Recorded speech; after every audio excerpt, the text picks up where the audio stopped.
Okay, this is Wednesday, July 1st, 2026. This is the Sports Executioner Football Handicapping Show. I'm here with my partner, Magic Mike. I'm Jergy Man, and we have a jam-packed show today. Actually, right now, we're about a few hours away from a World Cup game, Michael. Yep. I forget who's playing. Oh, yes, it's the USA. USA. We're playing Bosnia. And we're a major favorite in that game, which God bless us all. We need that game to go forward. We're going to cover a couple things today. We got a new segment we're introducing today from Magic Mike. We call it The Edge. And The Edge is about how we make sports bets, how we make money for our clients. And we're going to give out a tip every week for the next 10 weeks from The Edge on what some of the tools that we use to make money for our clients. Now, we're not going to give you every single thing, but enough that you could actually take this into your little library and make some money. Okay, so men, women, children, as long as you're over the age of 21, let's get started on the show. Let's do it. One of the first things I wanted to mention is those of you who are familiar with the Las Vegas contest, the ultimate football contest that's ever been created of all time, Circa Survivor, is now launched.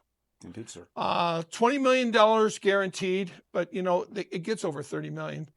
Michael, did you know one of the things you can do with Circa Survivor? You can live in Kansas City, fly into Las Vegas, you sign an agreement, and there's a company that actually proxies for you, and they make all your plays, and you give them a percentage of your wins if you win. Mm-hmm. So it's pretty interesting. So Circa Survivor is on. And their $1 million contest is picking every week. We're very strong in that. We're going to be in both of those contests. We'll give you updates through the year. I have a college football story, and then we're going to swing over to Magic Mike. I wanted to talk about this off season in college football. As in every season, both in NFL and college, we have a lot of coaches, new coaches that are fired from their previous job, and they move on to a new position. And I've got a little bit of a rating system here on some of the coaches that are starting this year and how they did in the offseason. So one of the first new coaches I want to talk about is Ole Miss. Pete Golding came in, and he got the number 2 transfer class in the United States. And this is where Lane Kiffin left Ole Miss just right before the college playoffs last year, and he transferred himself to LSU. Everybody was ticked off. So Pete Golding took over. He's got probably the most exciting quarterback in the country, Trinidad Samples. So I'm going to give them an A+ as a new coach. The next one is Penn State. Now, remember, James Franklin had been there for years. He was fired, and they brought in a new coach, Matt Campbell, and he came from Iowa State. How many players did he bring over from Iowa State, Michael? 24. 24. He took over 24 of his players. Oh my gosh. And so we give him an A for stealing and gutting his former team. Lane Kiffin, number 3, A-. He went over to LSU. He's got the number 1 transfer class in the country. Of course, he has a bankroll of money from LSU to buy players. He brought over the top number 1 offensive tackle in the country, Jordan Seaton, and came from Colorado. And I'm going to mention just a couple more, which I think this is interesting. Kyle Whittingham, for years and years and years at Utah, everybody thought he's going to retire, never play coaches anymore. What's he do? He transferred to Michigan. And he's doing a great job, and he's going to have a great rushing attack. And then Auburn, Alec Golish, and he's got a number 9 transfer class, and he has an A- for his ability to get this thing going. One more team I want to mention, a team that has been horrible these last few years, Oklahoma State. New coach Eric Morris. He brought in the number 15 transfer class, and he stole a couple of guys from North Texas, and they are a B+.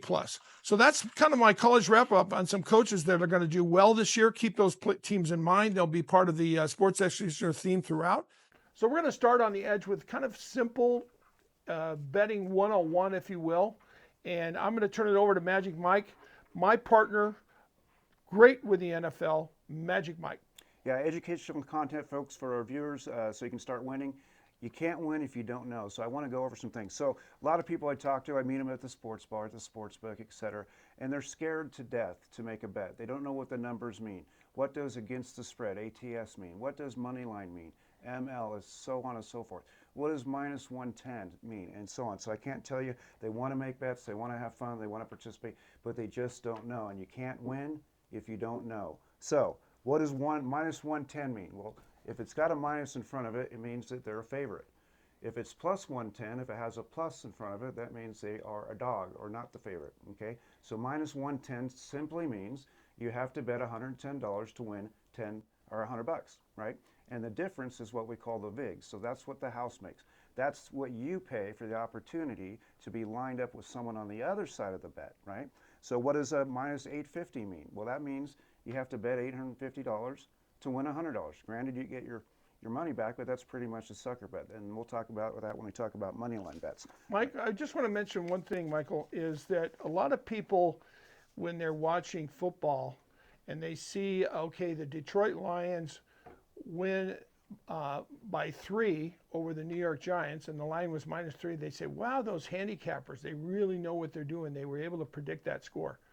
That's not entirely true. Sure. You have to understand the sports book's job is to take $1 million on one side and $1 million on the other and try and even out the bets. But remember, each side is betting 1.1 million to win $1 million. So if the sports book can theoretically set the line perfectly, then they take 100,000 for every $1 million they're in. And that's how the lines are set. Don't think for a minute that the sports book knows that Detroit's going to win by 3. It's just them setting the line based on the betting flow and ebb and flow of cash that comes in. Yeah, great point, great point. So the line starts at, say, -2.5 on Monday, and then you see the line go to -6.5 on Saturday. Well, that's just the book, like Jurgi said. They're just adjusting the line so they can still make the VIG, or that 10% profit. That's why the adage is bet the faves early and the dogs late, right? So in that example, if you would have waited till Saturday to bet the underdog, now you're at +6.5 versus +2.5, right?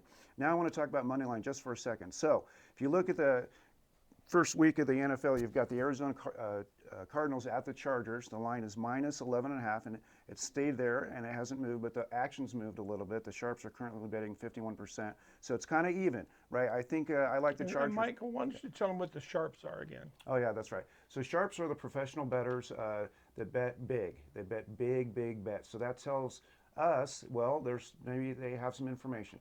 Then we have the betting public on the other side, so DraftKings, etc., FanDuel, and this is the betting public. So they bet their team, they bet with their heart, they bet the color of the uniforms, etc. So a lot of number of bets, but not the big money. So that's what the sharps is. So you look at what the sharps are doing, you get an indication of if they know something, if they don't, and a lot of times they do. So back to Cardinals at the Chargers. So line's -11.5. So what does that mean? It means you have to win by 12 to cover, right? So now with a money line bet, if I said, okay, I believe personally, bearing injuries, Chargers will win and cover that game. But this is way too early. So I'm saying they're going to win by 11.5. So I have to bet again 110 to win 100, right? What if I said, but I don't think they're going to cover. I think they're going to win. So I'm going to go money line, right, Jurgi? The money line bet on that game currently is -650. So you have to bet $650 to win $100. That's what we call. That's pretty steep. That's a sucker bet. So if I truly felt the Chargers would win but not cover, I flip it. Now I'm taking the Cardinals and getting the points plus 11.5, right? So that's it. And then again, in that example, you're betting 110 to win 100. So you're back. You're not betting 650 to win 100. Last thing I'll talk about, then I'll end it here on the segment.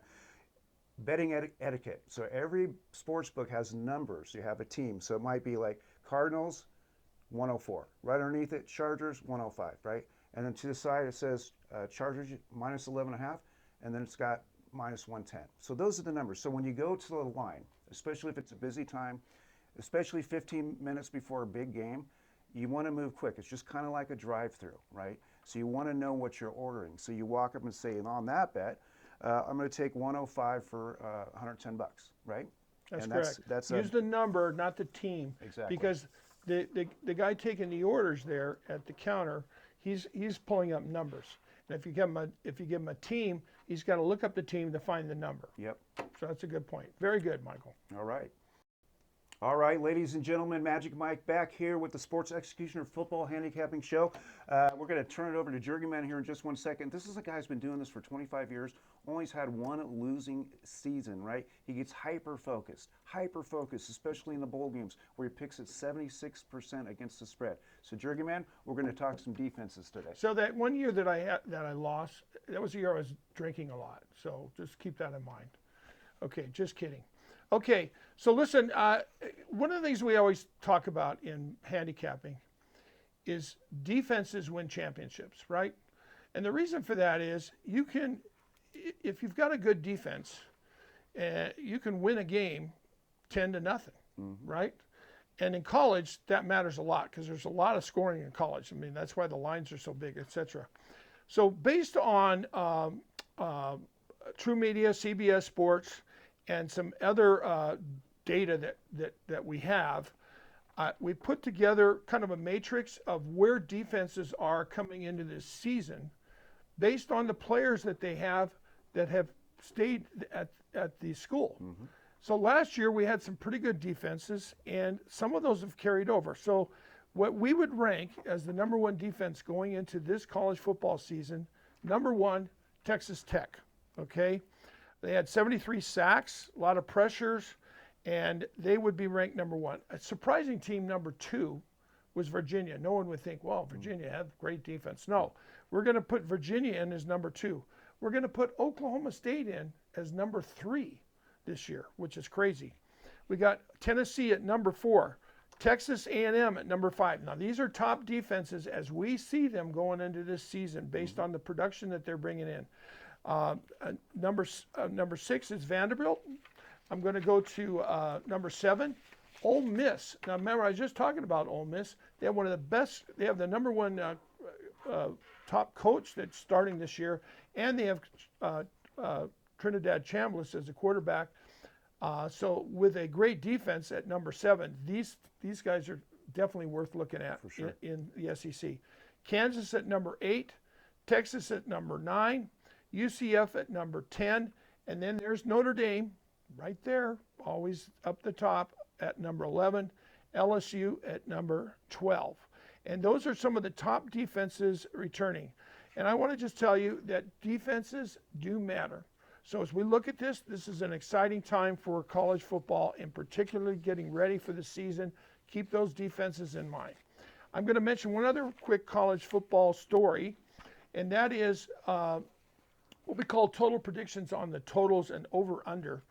And I want to make a note on a couple of teams. And listen, I know a lot of you bettors out there, you don't have unlimited capital. So for you to sit here and say, okay, let's load up on a bet in August, which we can't cash in until January, that's not what a lot of people do. But those that are sharp, they see an opportunity, and you probably would like to do that. So here's a couple of total that we might expect. So Georgia over 10.5. I think absolutely Georgia's going to win at least 11 games this year, maybe 12. 10.5 for Indiana. Now this is Indiana, the team that went undefeated last year. I don't think they're going to get there. 10.5 wins, I think is too many for them. Miami last year, they were terrific. They went in the college football playoff. Their record is over 10.5 wins, and I think they'll be there again. So that's a strong play. Remember Notre Dame last year? They stepped out of the college playoffs. They got a 10.5 number. I think they go over that. And then a team that I have an interest in following because I did my undergrad there, Oregon at 10.5 wins. I think they definitely get there. I think they get 11 or 12. I think this Oregon team is his best teams I've seen in a lot of years. So those are some of the over totals. You can make those bets now if you want. If you got unlimited capital, go ahead, fire away, and make something happen. I did want to mention a little bit about the World Cup, since it's going on right now. We've been doing pretty well, doing some bets here on the World Cup. We haven't been really posting them. We had a bet today that we cashed in on. That was England. They were down by the Congo by 1-0, and they were down with 15 minutes to go, Mike, and they closed with a goal, and then they got a second goal, and they won the game outright. I wanted to mention that I think a game that's going to happen this Sunday. I'm going to give you this pick right now. It's a free pick. You've got Mexico that's going to be playing at 5 p.m. In, guess where? Mexico City. And they're playing England. England just finished a game today. They were down 1-0. They closed and ended up winning 2-1, as we just mentioned. So England is going to fly from New Jersey all the way to Mexico City, unfamiliar territory for them, and they're going to play in a stadium that's going to have about 90,000 crazy Latin American fans screaming their heads off. And guess what else? They're playing at altitude, 7,500 feet. Now remember, if you live in England, you're just like a step above sea level your whole time. And they just played basically at sea level in New Jersey. And now they're going to play at 7,500 feet, which means air. 7,500 feet. Mount Rose, which is just right by us, is 8,600 feet. So this is a tough place to play. So Mexico is plus 230, which I think is a gift. You bet $100, you're going to win 230. So everybody should take Mexico this Sunday against England, and that's our prediction for the World Cup. And we'll just throw that out to you today. Okay, with that, I guess we're going to swing over for just one more quick little bite, and we'll be done for the day. All right, it's Magic Mike here with the Sports Executioner Football Handicapping Show. I got a good segment for you. ESPN just released their power rankings, so I'm going to go through the top 10 power rankings versus and what people are looking at on their end, in their world, in their wheelhouse, and then I'm going to look at against the spread numbers, my wheelhouse, what I look at. And again, it's not if they win, folks, it's if they cover against the spread, and that's what it's all about. Last segment we had a little bit ago, we talked about against the spread numbers and money line and so on. And money line is essentially what these rankings from ESPN are telling you. So I'm going to start with their list, and then I'll go to my list real quick. So power rankings, ESPN, Los Angeles Rams are ranked number 1 this year. So they're projected to win the Super Bowl. Odds are currently minus 650. They were minus 850 until they acquired Myles Garrett. And the Rams, if you looked at them last year in the playoffs, wild card, they beat the Panthers by 3 points. Divisional round, they beat the Bears by 3 points. Then you look at the conference championships, they lost to Seattle by 4 points. The main factor was defense. So I agree with that pick that they probably will win the Super Bowl. Number 2, this team's a dog against the spread, right? Just means they don't cover, but they win, right? The Buffalo Bills, they're ranked number 2. Baltimore Ravens, also a dog. They're ranked number 3. Then we have Seahawks, ranked number 4. Now, that's probably fair. I have them on my side of the ledger as number 1. So I have them as number 1 against the spread. Last year, they were 12-5 against the spread in the regular season, and then they ended up at 12-8 and won the Super Bowl. So pretty impressive. Now, we have San Francisco 49ers at number 5. Green Bay Packers, another team that wins but doesn't cover. Next one, Chargers, they win but don't cover. Then we have the Lions, they win but don't cover, but they probably will. 2 years ago, they were a good against the spread team, and I bet them big on a lot of bets, and we covered big. Next, we have Kansas City. Then we have the Eagles. Then we have Dallas. Again, these are what we call public tax, right? They're a public tax. That means that the betting public likes them, so they're going to overbet them. So they win the game, but they don't cover the spread. So what's the point, right? Then we've got last team is a kind of a dark horse. Cincinnati Bengals. Joe Burrow got hurt last year. They've made a lot of improvements this year. So I think they're probably right there. They're going to win some games. On my side of the ledger, let's take a look at it. Seattle Seahawks, number 1 against the spread. Jacksonville Jaguars, right? Number 2 against the spread. Very good against the spread team.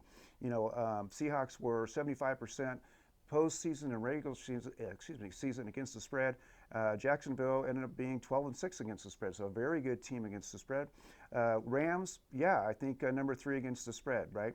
And then we're going to go number 4. We've got Carolina Panthers, a team that was okay, but really good against the spread, right? Really good against the spread. 10-8 last year, right? No, 11-7. Then we have the Bears, right? The Houston Texans is number 5. 9-8, and then end up postseason 10-9 against the spread. So also a very good team against the spread. Then we have the Bears, right? And then we have the Niners. So Niners number 5 on the power rankings over here, number 7 on my list. Atlanta Falcons didn't make the playoffs. They were a good against the spread team. I got them at number 8 because they make money. So you also see on the other side, bad teams against the record can actually be very good teams against the spread, right? And that's what we're looking at. Again, it's not if they win, it's if they cover against the spread. Vikings, I have number 9. They were, 9-8 team against the spread. Saints 9-8 against the spread, etc. Then I go down to the bottom on the other side. Green Bay Packers, Kansas City Chiefs, Baltimore Ravens, etc. They all win but don't cover against the spread. Same thing. We talked about the Chargers, the Bills, the Broncos. Same thing. 9-1 against the spread. It's okay, but it's not really a sure thing. So they win. And then we have Cardinals. They lose. They won 3 games last year, guys, but they still went 6-10 against the spread. So good team. So anyways, that's just some insight to what we look at here at the sportsexecutioner.com show, website, etc. You can check us out on Spotify, YouTube. I'm on X at MagicMikeSE. So tune in and don't forget to subscribe. Hit that subscribe button. www.sportsexecutioner.com. We are still doing the special, $9.89 for the entire season. That's all regular season pro football, all regular season college, postseason, and the Super Bowl picks as well. So we'll have props built into those bets as well. So anyways, that's it for today's show. And subscribe and start winning today.